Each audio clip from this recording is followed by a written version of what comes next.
नमस्ते, स्वागत छ यहाँहरूलाई मेरो च्यानलमा। आज म यहाँहरूलाई इस्कुसको अचार बनाएर देखाउँछु।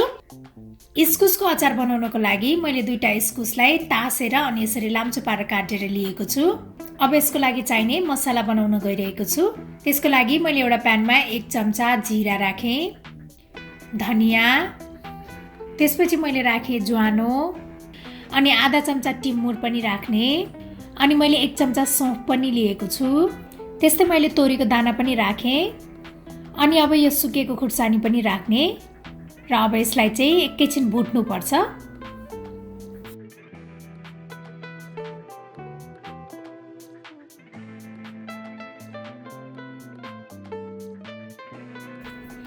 मसला राम्रोसँग भुटिसकेको छ। अब यसलाई ब्लेन्डरमा राखेर पिस्ने।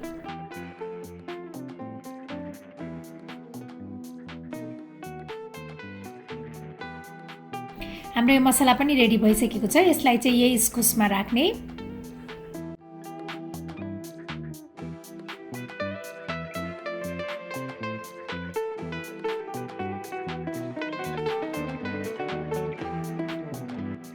त्यसपछि मैले राखेँ हरियो खुर्सानी, अब नुन स्वाद अनुसार राख्ने, अनि अब 1 चम्चा बेसार पनि राख्ने, अनि रातो धुलो खुर्सानी पनि राख्ने।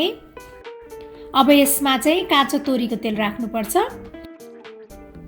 र अब यो सबैलाई राम्रोसँग मिक्स गर्नुपर्छ।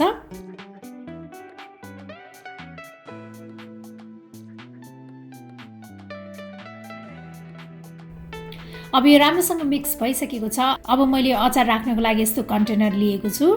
अब यसमा अचार राख्ने।